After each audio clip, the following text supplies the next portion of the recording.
जय जगन्नाथ दर्शक बंधु आज भिडियो आपको स्वागत। चलतु देखा फटाफट 10टी मुख्य खबर। दक्षिण बंगोपसागर में लघुचाप सक्रिय आसंता 3 दिन जाए राज्य में वर्षा लगी रहिबो। मेघुआ पाग सह हालुकारू हालुका मध्यम धरणर वर्षा संभावना रही।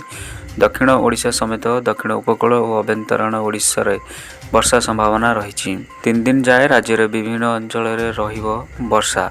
आसंता 24 घंटा राज्य में विभिन्न स्थान में हालुकारू हालुका मध्यम वर्षा हबार संभावना रही। वर्षा हेबाकु थिबा जिलागुड़िक है मालकानगिरी, कोरापुट, नवरंगपुर, गंजाम, गजपति, रायगड़ा, कलाहांडी, कंधमाल, नयागढ़, खोर्धा, पुरी, बौद्ध, जगतसिंहपुर, केन्द्रापड़ा, भद्रक, जाजपुर, कटक एवं ढेंकानाल। चलतु देखा परवर्ती खबर। चिंतारे अंबानी धीरे धीरे कमुछंती जियो उपभोक्ता। व्यवसाय तथा देशर सबुठारु धनी व्यक्ति मुकेश अंबानी रिलायंस इंडस्ट्रीज अध्यक्ष अछंती। तांका कंपनी रिलायंस जियो भारतर जनाशुना टेलीकॉम कंपनी। तेबे कंपनीर ग्राहकों संख्या लगातार कमिबार लगी। Telecom regulatory authority of India report अनुसार चलित वर्ष अक्टोबर सुधा कंपनी 37.6 लाख मोबाइल ग्राहक को हराई। भारत पर खुशी खबर। पुणी जड़े भारतीय को उच्च पदरे नियुक्ति कले डोनाल्ड ट्रंप।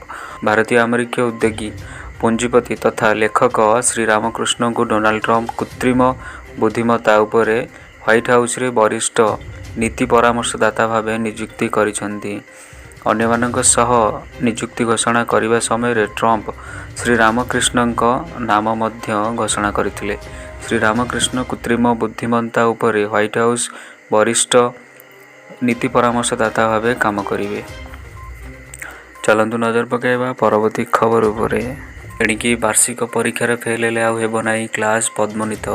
छात्र छात्री पाठपढ़ारे सुधार आने को एभली निष्पत्ति नियाଯାଇଥିବା मंत्रणालय पक्षर कहुଯାଇଛି। एने केंद्र शिक्षा मंत्री धर्मेंद्र प्रधान कहिसेंती केंद्र शिक्षा मंत्रालय पक्षर नो डिटेंशन पॉलिसी को उच्छेद करा जायछि। वर्तमान पंचम और अष्टम श्रेणीर वार्षिक परीक्षा रे फेल हेले छात्र छात्री मानक उपरु क्लास को उन्मोदित करा जिवो नाही। चलतु नजर पकाइबा परवर्ती खबर उपरे। रास्ता कड़रू स्थायी भाव हटिबो उठा दोकानी। एणिकी उठा दोकान उठा जाई दोकानी को दियाजिवो स्थायी भेंडी जोन। तेबे रेजिस्टर करिथिबा लोकन को ही मिलिबो एही दोकान। सेहीपरि दोकान आखपाख स्थान सफा रखिया पई कड़ा निर्देश दिया जायछि। आगक भुवनेश्वर आयोजन होगापाई जाउछि प्रवासी भारतीय सम्मेलन, जो राजधानी सौंदर्यीकरण व्यापक आयोजन करा जाउछि। सेहीपरि विभिन्न स्थान में सफा करने बीएमसी रो अभियान आरंभ होइछि। चलतु नजर पकाइबा परवर्ती खबर उपरे। भारत एवं ऑस्ट्रेलिया मध्य जारी रही बॉर्डर गावस्कर ट्रॉफी सीरीज। 5 टिकिया टेस्ट सीरीज रो 3टी मुकाबला शेष होइथिबा बेले सीरीज 1-1 रे बराबर रही। प्रथम टेस्ट रे टीम इंडिया विशाल व्यवधान रे जीतिथिबा बेले द्वितीय टेस्ट रे दमदार कमबैक करिथिला कंगारू टीम आउ भारत को बड़ व्यवधान रे हराइथिला।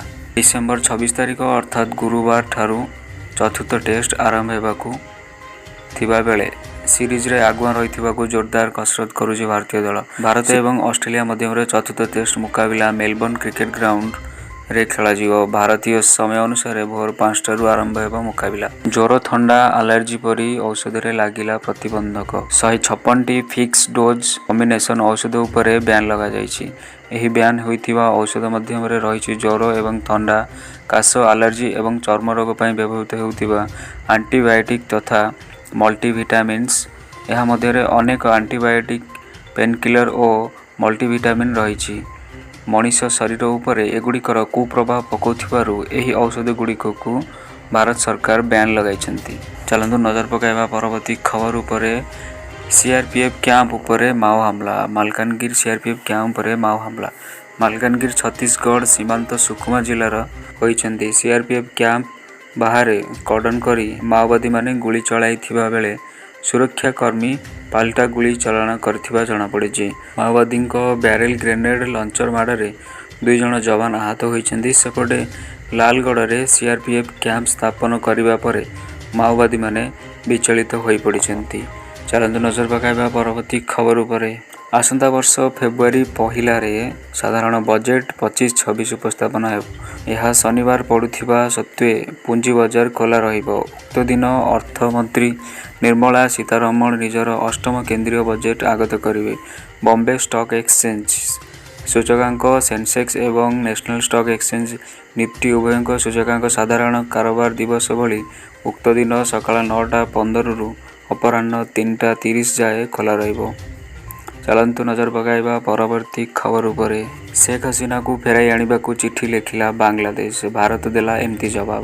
ବାଂଲାଦେଶରେ ହିଂସା ପରେ ଅନେକ ମାସ ପରେ ମହମ୍ମଦ ୟୁନୁସଙ୍କ ନେତୃତ୍ୱରେ ମଧ୍ୟବର୍ତ୍ତୀ ସରକାର ଶେଷରେ ଶେଖ୍ ହସିନାକୁ ଭାରତରୁ ପ୍ରତ୍ୟର୍ପଣ କରିବାକୁ ଦାବି କରିଛନ୍ତି। ଏଥିପାଇଁ ବାଂଲାଦେଶ ମଧ୍ୟ ଭାରତକୁ ଏକ ଚିଠି ବି ଲେଖିଛି, ଯାହାକୁ ନେଇ ଭାରତ ମଧ୍ୟ ପ୍ରତିକ୍ରିୟା ରଖିଛି। ଭାରତ କହିଛି ନୋ କମେଣ୍ଟ। ଭାରତୀୟ ବୈଦେଶିକ ବ୍ୟାପାର ମନ୍ତ୍ରଣାଳୟର ମୁଖପାତ୍ର ରଣଧୀର ଜୟସ୍ୱାଲ ଏହା ପ୍ରକାଶ କରିଛନ୍ତି ଯେ ବର୍ତ୍ତମାନ ନୂଆଦିଲ୍ଲୀରେ ଏ ବାବଦରେ କୌଣସି ମନ୍ତବ୍ୟ ନାହିଁ। ଚାଲନ୍ତୁ ନଜର ପକାଇବା ପରବର୍ତ୍ତୀ ଖବର ଉପରେ। ବାବା ସାହେବ ଆମ୍ବେଦକରଙ୍କ ପ୍ରସଙ୍ଗକୁ ନେଇ ମୁଖ୍ୟମନ୍ତ୍ରୀ ମୋହନ ମାଝୀଙ୍କ ପ୍ରେସମିଟ୍। କଂଗ୍ରେସ ସରକାରଙ୍କ ସମୟରେ ନେହେରୁ ବାବା ସାହେବ ଆମ୍ବେଦକରଙ୍କୁ ଅସମ୍ମାନ କରିଥିବା କଥା କହିଲେ ମୁଖ୍ୟମନ୍ତ୍ରୀ। ଗୃହମନ୍ତ୍ରୀ ଅମିତ ଶାହା ରାଜ୍ୟସଭାରେ ଦେଇଥିବା ମନ୍ତବ୍ୟକୁ ନେଇ ଏବେ ରାଜନୈତିକ ତୁମ୍ବି ତୋଫାନ ଲାଗି ରହିଛି। ଏବେ ଅନ୍ତିମ ଶାହାକୁ କ୍ଷମା ପ୍ରାର୍ଥନା କରିବାକୁ ଦାବି କରିଛି। ତେବେ ଅମିତ ଶାହା ନୁହେଁ, ବରଂ କଂଗ୍ରେସ ସାରା ଦେଶବାସୀଙ୍କୁ କ୍ଷମା ମାଗୁ ବୋଲି କହିଛନ୍ତି ମୋହନ ମାଝୀ। ଚାଲନ୍ତୁ ନଜର ପକାଇବା ପରବର୍ତ୍ତୀ ଖବର ଉପରେ। 300 ଫୁଟ ଘାଇକୁ ଖସିଲା ସେନା ଟ୍ରକ୍, 5 ଯବାନ ଶହୀଦ। ମଙ୍ଗଳବାର ଜମ୍ମୁ କାଶ୍ମୀରର ପଞ୍ଜୁ ଜିଲ୍ଲା ବଲନୋଇରେ ବଡ଼ ଦୁର୍ଘଟଣା ଘଟିଛି। ସେନାର ଏକ ଟ୍ରକ୍ 300 ଫୁଟ ଗଭୀର ଘାଇକୁ ଖସି ପଡ଼ିଛି। ଏହି ମର୍ମନ୍ତୁଦ ଦୁର୍ଘଟଣାରେ 5 ଯବାନ ଶହୀଦ ହୋଇଥିବା ବେଳେ ଏକାଧିକ ଆହତ ହୋଇଛନ୍ତି।